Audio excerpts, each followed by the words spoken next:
Well, it's early Friday afternoon. I'm in Brockville, Ontario, at Oakland Cemetery, and I'm here visiting the final resting spot of a Victoria Cross recipient, Lieutenant Colonel Thain Wendell MacDowell.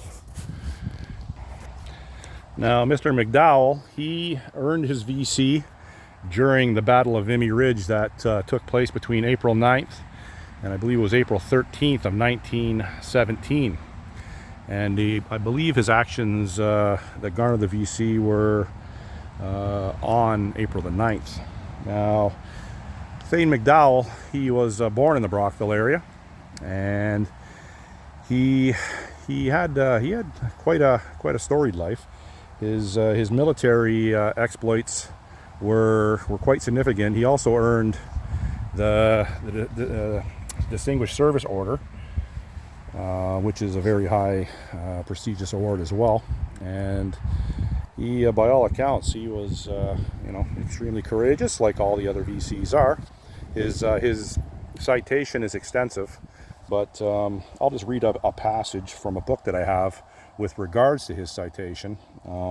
Like I said, it's quite extensive, but Mr. MacDowell won the Victoria Cross at almost the same moment the attack on Vimy Ridge started. His battalion's objective was Hill 145, the highest point of the ridge. A methodical planner, he had carefully studied all the intelligence reports as well as aerial reconnaissance maps. He knew exactly the ground his company had to cover. He even picked out the dugout where he would establish his headquarters. MacDowell quickly reached the first enemy trench shortly after dawn, about 50 yards to the right of the point of which he had been aiming. But most of his men had been separated from their leader, which was him. They had reached the point even further to the right. MacDowell was left with two runners. So I don't exactly know what a runner is, but I'm assuming it was his comrades that reported to him. From his position, he could see the dugout in the shell-torn trench he had selected as headquarters, but there was no time to collect a party to capture it. At first, the German machine guns had to be overcome. One of these MacDowell silenced with several well-aimed hand grenades. The gunner of the second fled in terror into a dugout. MacDowell and his runners gave chase. So he upset a machine gun nest, and they started to retreat, and he gave chase. So as they moved through the dugout, it was even more formidable than he had expected, stretching a long way underground. MacDowell bellowed into the abyss for the Germans to come up and surrender. There was no answer, but there was no doubt the enemy troops were lurking down there. MacDowell decided to investigate, climbing down 52 steps through a narrow passageway. And as he did that, he turned a corner. He suddenly came face to face with a horde of Prussian guards. So I would imagine that was soldiers of the German army. In fact, there were 77 of them. Thinking on his feet, MacDowell decided on a giant bluff. Looking over his shoulder back up the stairs, he shouted orders to the imaginary force, giving the impression that that the enemy was up against a substantial number. It worked. Up went the hands to cries of "We surrender." He now faced the problem of herding the prisoners to the top of the dugout, and there was still the danger that once the Germans discovered there was only three, MacDowell and his two runners, they might try to overwhelm the three Canadians. MacDowell, again, once demonstrated his ability to come up with on-the-spot solution. He divided the Germans into groups, sending them up top a dozen at a time. But the Prussians soon realized they had been tricked, and the Canadians' worst fear was realized.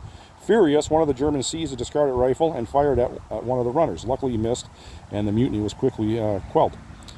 Then, with other men from their company joining them, MacDowell and his runners were left free to explore the massive dugout. MacDowell hastily wrote a report, which he dispatched to headquarters. So basically, the dispatch that he sent, I'm not going to read it, it's quite long as well, but he captured a bunch of munitions and guns and all sorts of weapons of war, and so he took a bunch of prisoners at the risk of his own life, and he seized and captured a lot of weapons of war that could have been used on us Canadians. Hence, he was awarded the VC.